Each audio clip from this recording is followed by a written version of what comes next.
안녕하세요, 어머님들. 한 주간도 건강하게 잘 지내셨어요? 네, 날씨가 많이 쌀쌀해졌죠? 벌써 오늘이 12월 15일이에요. 벌써 보름 정도 왔죠?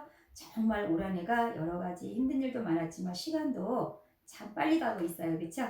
아, 오늘은 이제 어머님들과 함께 세계 역사 7번째 시간 로마 제국에 대해서 함께 여행을 해보겠습니다.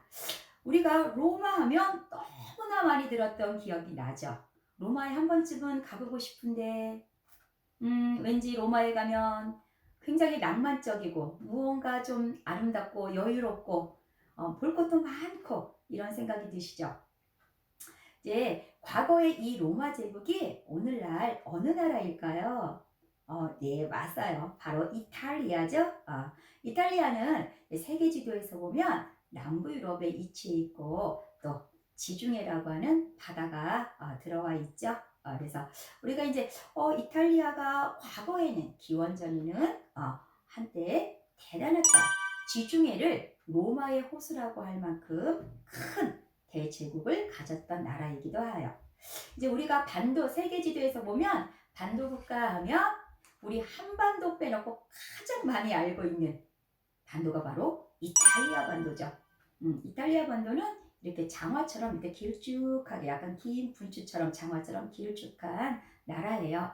오늘은 우리 사랑하는 아이들에게 과거의 로마 제국이라고 했던 나라가 오늘날은 어디쯤 있지? 이탈리아구나. 이렇게 쭉 들어온 바다가 지중해라고 하는 바다가 있구나. 수도가 로마네. 로마의 위치가 어디쯤 있는지 한번 끝나시면 바로 찾아보세요. 우리가 수도를 외우기는 쉬운데 그 나라의 중심이 그 도시가 수도가 좀 북쪽에 있나? 우리 서울처럼 좀 중간에 있나? 저기 영국의 수도 런던처럼 아주 남쪽에 치우쳐 있나? 로마는 찾아보시면 그래도 거의 중간 그리고 약간 서쪽에 이렇게 위치해 있어요. 그래서 로마 하면 이제 제 연배 정도 되는 어머니들은 아마 오드리 헵번이 찍었던 사랑의 이야기가 담겨 있는 로마의 휴일이 떠오르기도 하죠. 그 트레비 분수 같은 거 생각나시죠? 그래서 로마는 약간 이탈리아는 낭만적인 그런 나라로 기억됩니다. 오늘 우리가 이 방대한 로마를 다 이야기할 수는 없고요. 기원전 59년에서 27년 사이에 있었던 그 위대한 인물 카이사르라고 하는 인물에 대해서 한번 우리가 만나볼 거예요. 우리나라가 이렇게 세워지는 거에도 단군신앙 같은 신비한 이야기가 이렇게 전해져 오죠. 근데 이제 독일을 세운 왕이 이제 로물로스라고 하는 그런 사람인데 뭐 늑대의 젖을 먹고 이렇게 자랐다 그런 신비한 전설이 내려오기도 합니다. 우리가 이렇게 카이사르가 로마에 살았을 때는 로마에는 왕이 없었어요. 되게 신기하죠. 우리나라 고구려 백제, 신라 이렇게 할 때도 바로 일대왕 이렇게 왕들이 시작되는데 로마에는 아직은 왕들이 없었어요. 그래서 로마는 한 사람이 모든 것을 권력을 손에 쥐는 것을 막기 위해서 집정관을 뽑아서 집정관이 1년씩 나라를 이렇게 이끌어 갔어요. 그리고 다수의 사람들이 함께 나라를 다스리는 공화정이라고 하는 이런 정치 형태로 나라를 이끌어 갔어요. 그래서 이제 그때 시민들이 나랏일을 이제 우두머리를 미네라고 하는 곳에서 이제 뽑게 되는데 시민들이 투표를 해서 집정관을 직접 뽑았죠. 집정관은 1년 동안 나라를 다스리고 임기가 끝나면 원로원의 의원이 돼가지고 끝까지 나랏일에 도움을 주는 이런 일을 하게 됩니다. 이제 이 카이사르는 귀족 출신이 아니라는 게 특징이 있어요. 그러면 어떤 사람이었냐고요? 카이사르는 평민 출신이었고 하나씩 이렇게 노력해서 자리를 밟아서 이제 집정권까지 올라가는 그런 인물들이에요. 그러다 보니까 아무래도 카이사르는 귀족들이 지지를 받고 좋아한 게 아니라 이 로마의 시민들이 이제 카이사르를 따르고 이제 굉장히 좋아하게 되죠. 카이사르가 이렇게 시민들에게 인기가 있었던 것은 바로 시민을 위한 정치를 하기 위해서 굉장히 노력했던 사람이었기 때문에 시민들에게 많은 사랑을 받게 됩니다.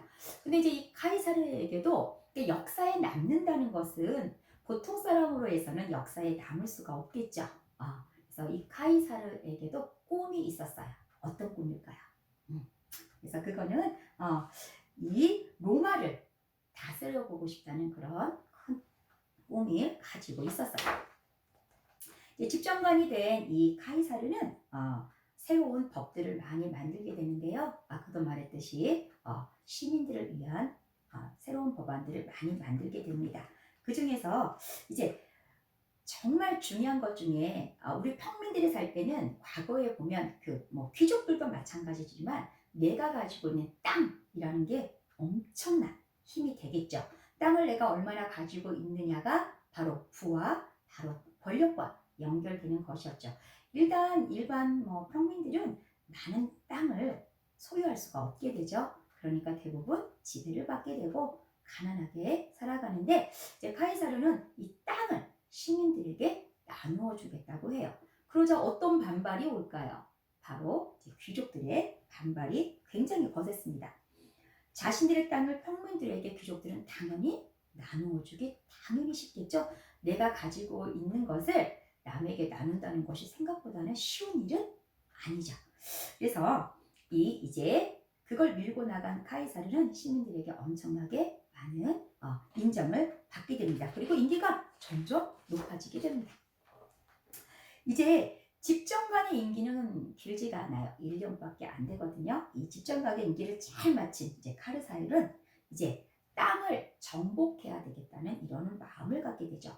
과거의 영웅들을 보면 정치를 잘했거나 특히 영토를 넓힌 사람들이 과거에는 전쟁에서 큰 영웅으로 남게 돼요. 그래서 이제 이 카이사르가 목표를 삼은 곳이 바로 어디냐면 갈리아 지방이라는 곳으로 가는데요. 그러면 갈리아가 어디야? 오늘날로 말하면 상당히 넓습니다. 갈리아 지방은 이제 지도에서 보시면 서유럽, 이제 프랑스가 있고 프랑스 대부분 라인강 서쪽까지 그리고 남쪽으로는 오스트리아 그리고 이제 그리스까지 이렇게 내려오는 굉장히 넓은 지역이 되는 곳이 바로 갈리아 지방이 되겠어요. 그래서 갈리아까지 로마 제국의 땅으로 만들겠어 이렇게 이제 결심을 세우고 이제 전쟁을 하려면 가장 중요한 게 뭘까요? 나를 믿고 따르는 그런 부하와 또 용감하게 싸울 수 있는 이런 군인들이 있어야겠죠. 그런 군인들이 있기 위해서는 잘 훈련이 되어야겠죠. 그래서 이제 로마의 땅을 넓히기 위해서 이 잘 훈련된 군사들을 이제 데리고 갈리아로 이제 떠나게 됩니다. 그리고 카이사르 또한 누구보다도 용감하게 앞장서서 이제 병사들을 이끌게 되죠. 여기서 이 영웅들의 리더십이 보이죠. 항상 자신감 있는 모습, 그리고 꼭 승리한다. 그리고 어떤 어려움이 있어도 병사들과 함께한다. 이런 것을 카이사르로 이 전쟁을 통해서 직접 보여줍니다. 그 예가 뭐냐면 비가 굉장히 많이 와요. 그럼 이제 전쟁이니까 천막을 치게 되겠죠. 그럼 보통의 장군들은 내가 윗사람이고 장군이기 때문에 천막에 보통 들어가서 조금 비를 피하거나 조금 쉬게 되겠죠. 이제 부하들이 카이사르에게도 장군님 천막에 가서 좀 쉬십시오 그랬는데 카이사르는 홀로 쉬지 않고 그 비를 다 맞으면서 또 먹을 것을 병사들에게 먼저 나누어 주는 이런 멋진 리더십을 보여줘요. 그 모습에서 이제 병사들이 끝까지 카이사르를 믿고 따르겠다 이런 끈끈한 이런 전우애가 생기게 되죠.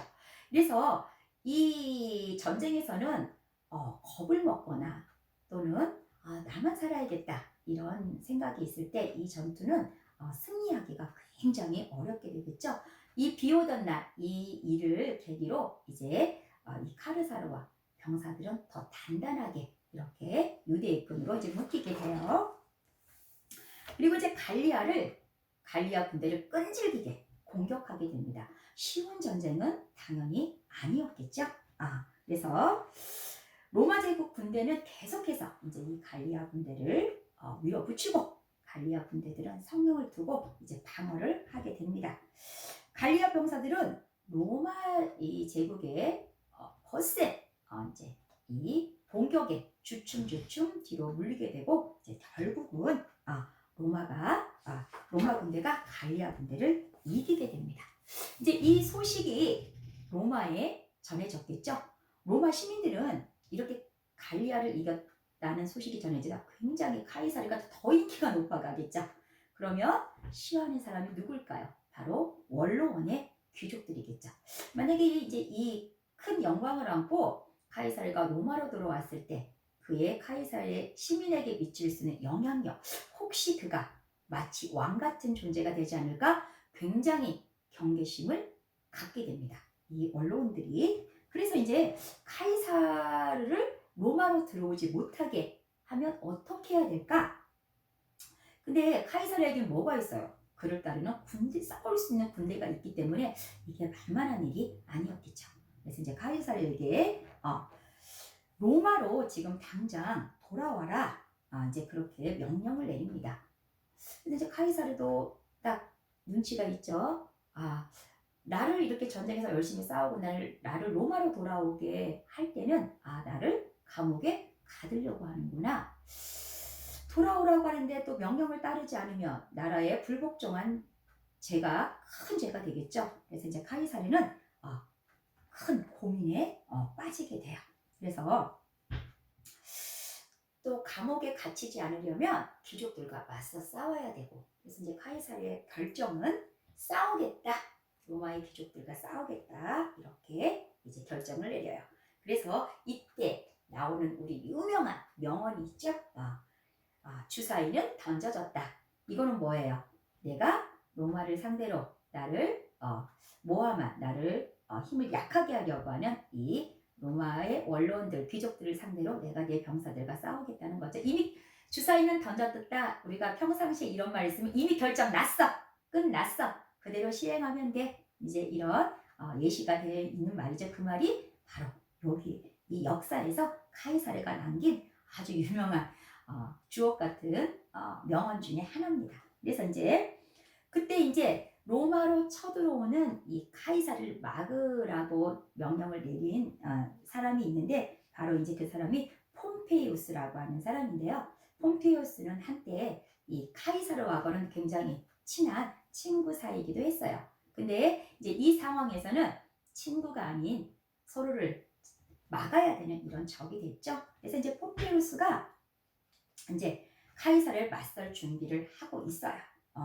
그리고 이제 카이사르는 병사들을 이끌고 갈리아와 로마의 경계인 딱 이제 그 루비콘 강이라는 곳에 이제 다다르게 됩니다. 건넜어요.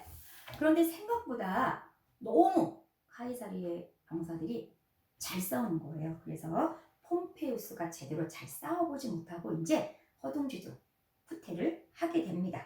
그래서 카이사르는 군대를 이끌고 이제 이 폼페이우스 군대를 뒤쫓아 가게 되죠. 근데 이 폼페이우스가 도망간 곳이 어디냐면 바로 이집트의 알렉산드리아로 도망가게 됩니다. 그래서 카이사르는 폼페이우스를 잡기 위해서 이제 이집트의 알렉산드로까지 이제 알렉산드로 도시까지 가게 돼요. 근데 이제 아이러니한 거는 폼페이우스는 이집트에서 죽게 돼요. 살려고 도망을 갔는데 이집트의 왕이 폼페이우스를 잡아서 머리를 잘라서 카이사르에게 바칩니다. 왜 그랬을까요? 카이사르가 그만큼 영향력이 컸고 카이사르의 군대가 굉장히 강했다는 거죠. 그래서 이집트 왕은 이렇게 폼페이우스의 목을 바치며 이 로마의 이제 이 카이사르가 이집트를 조용히 지나갈 거라고 생각했는데요. 카이사르의 결정은 그게 아니죠. 로마를 이제 빼앗아 버립니다. 그리고 로마의 왕이 돼요. 그래서 이 이집트를 차지한 이 카이사르는 폰토스까지 차지하게 되는데요. 이 로마의 제국이라고 하면 일단 땅이 넓어야지 제국이라고 하잖아요. 그래서 이때는 이탈리아를 중심으로 오늘날 튀니지, 과거에는 그곳이 이제 카르타고라고 하는 곳인데요. 지중해 서쪽, 그리고 이제 그리스, 그리고 이탈리아 북쪽의 프랑스, 아까 말했듯이 이제 독일의 서쪽까지 이렇게 땅을 넓히게 됩니다. 그리고 아나톨리아라고 하는 지방, 아시아죠? 오늘날로 말하면 쉽게 말하면 터키예요. 근데 전에는 뭐 아나톨리아 또는 역사에서는 그곳을 소아시아라고도 부르는데 이제 동쪽으로는 터키까지 이제 땅을 넓히게 됩니다. 그리고 이제 금이 환영을 합니다. 그래서 카이사르는 당당하게 이제 로마로 들어왔죠. 그때 로마의 시민들이 이 영웅이 된 카이사르를 정말 꽃을 뿌리며 열렬하게 이제 환영을 하게 되겠습니다. 그래서 와, 카이사르다, 카이사르 만세. 그리고 이제 카이사르는 개선문을 지나서 들어오게 되죠. 그리고 카이사르는 자기를 죽이려고 했던 로마의 귀족들을 어떻게 했을까요? 딱 결론은 두 가지겠죠? 쳐요, 죽이든지 쫓아내든지 아니면 용서를 해주든지. 만약에 용서를 했다면 어떻게 될까요? 귀족들이 굉장히 한숨을 놓고 감동을 하겠죠. 나를 용서해준 카이사르를 계속해서 대적하기는 어렵겠죠. 그래서 이 배포 넓게 카이사르는 자기를 죽이려고 했던 이 로마의 귀족들을 이제 용서를 하고 그리고 독재관의 자리에 오르게 돼요. 그래서 카이사르는 10년 동안 이제 로마를 다스리게 됩니다. 이 독재관은 거의 뭐 왕이나 다름없는 그런 자리라고 할 수 있어요. 이제 카이사르는 독재관이 되고 어떻게 하면 살기 좋은 로마를 만들 수 있을까? 만들기 위해서 굉장히 노력을 해요. 그래서 모두가 잘 먹고 잘 사는 나라를 만들겠다고 이제 다짐하는데요. 그래서 카이사르는 이렇게 시민들에게 땅을 나누어주고 또 곡식을 나누어줍니다. 또 빚을 많이 진 이 시민들에게는 빚을 좀 없애주고 깎아주고 세금도 덜 내게 해주니 시민들 입장에서는 최고의 지휘자가 될 수가 있겠죠. 그래서 또 이때 이제 나라가 안정되고 하다 보니까 보통 우리가 이게 큰 건축물들이 들어올 때는 나라가 혼란스럽고 경제적으로 어려울 때는 절대 큰 건축물을 지을 수가 없습니다. 그래서 이제 큰 건축물들을 짓기 시작하죠. 그런데 이제 이렇게 10년이라고 하는 긴 시간을 독재 정치를 하게 돼요. 사실은 권력이 너무 크다 보니까. 그리고 그러다 보니까 이제 서서히 원로원의 귀족들이 불만을 갖게 되죠. 더 이상은 카이사르가 독재 정치를 하는 것을 보고 싶지 않게 돼요. 그래서 이제 어떤 계획을 세우게 될까요? 네, 카이사르를 제거하자는 결론을 이제 내리게 돼요. 그래서 이제 카이사르가 이제 회의를 하러 이제 올 때 이제 이 원로원들이 귀족들이 이미 다 계획을 짜놓고 카이사르를 이제 찌르게 돼요. 칼로 여러 사람들이. 그래서 이 엄청난 영웅 그리고 로마 시민들에게 정말 왕처럼 추대받고 발전된 나라를 만들려고 노력했던 이 카이사르는 그 독재라고 하는 그런 권력 때문에 결국은 귀족들에게 마지막에 채우는 위대한 영웅이잖아요. 그런 사람이 이렇게 평화롭게 죽음을 맞이하지 못하고 또 전쟁에서 나라를 위해 싸우다가 돌아가시는 게 아니라 정치 한복판에서 이제 원로원들에게 칼에 찔리게 됩니다. 그리고 또 하나 유명한 말이 나오게 되죠. 그 믿는 사람에게 배신을 당했을 때 충격이 되게 크잖아요. 이 카이사르도 그랬어요.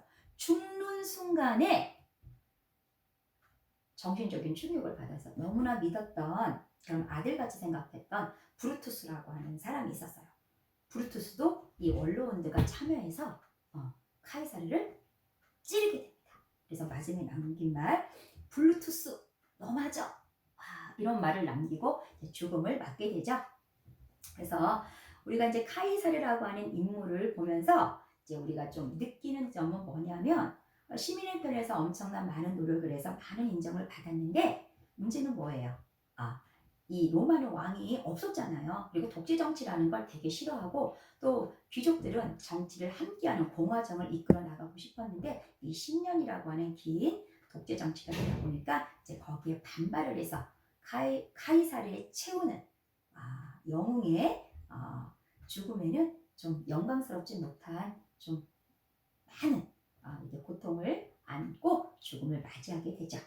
그럼 이제 그 뒤에는 로마는 이제 어떻게 됐냐면 이제 그 카이사르는 양아들이 있어서 실제 자기가 낳은 아들은 아니고 옥타비아누스라고 하는 이 양아들이 있었어요. 그래서 이제 이 양아들이 이제 왕이 되는데 로마에서 최초로 옥타비아누스는 황제라고 하는 칭호를 받게 되는 사람이에요.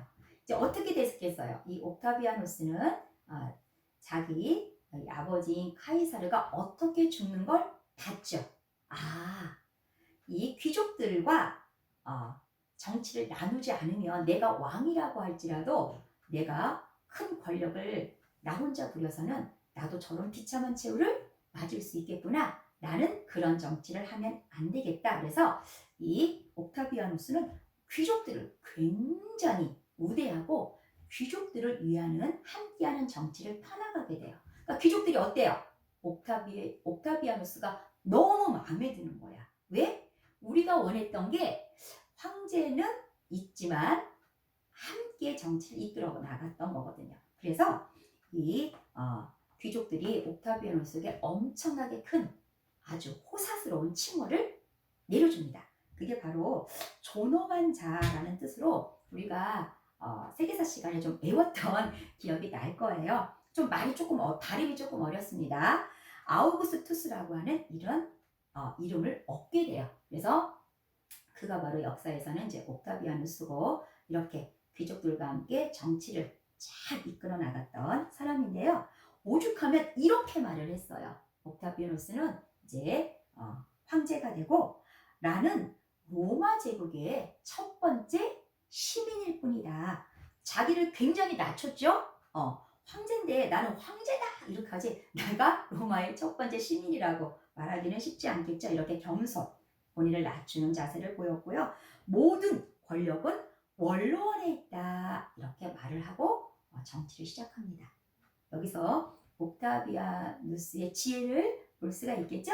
그래서 황제가 되시고 원로원들과 귀족들과 충돌이 있을 수가 없죠. 그래서 정치를 잘 펴나가게 됩니다. 그래서 옥타비아누스 또한 황제라고 하면 가장 첫 번째 임무가 뭐겠어요? 강한 나라, 안정된 나라, 정치가 안정돼야겠죠. 그리고 시민들이 잘 사는 나라, 그런 나라를 만들기 위해서 많은 노력을 하는데 군대를 키우고 다른 나라가 함부로 쳐들어오지 못하도록 이제 성도 쌓고 그리고 경찰대와 그 당시에 소방대도 이렇게 만들었어요. 그리고 모든 시민이 마음 편히 이용할 수 있는 많은 편의시설을 이때 만들게 됩니다. 그리고 옥타비아누스는 가난한 시민들에게 먹을 것을 나누어주고 시민들이 즐겁게 생활할 수 있도록 그 로마의 가장 대표적인 유의 중에 하나가 뭐냐면 우리 어머님들 콜로세움 아시죠? 지금 우리가 로마에 남아있는 그 콜로세움은 3분의 1밖에 안 남아있어요. 그 콜로세움을 짓는데 한 8년 정도의 시간은 많이 안 걸렸어요.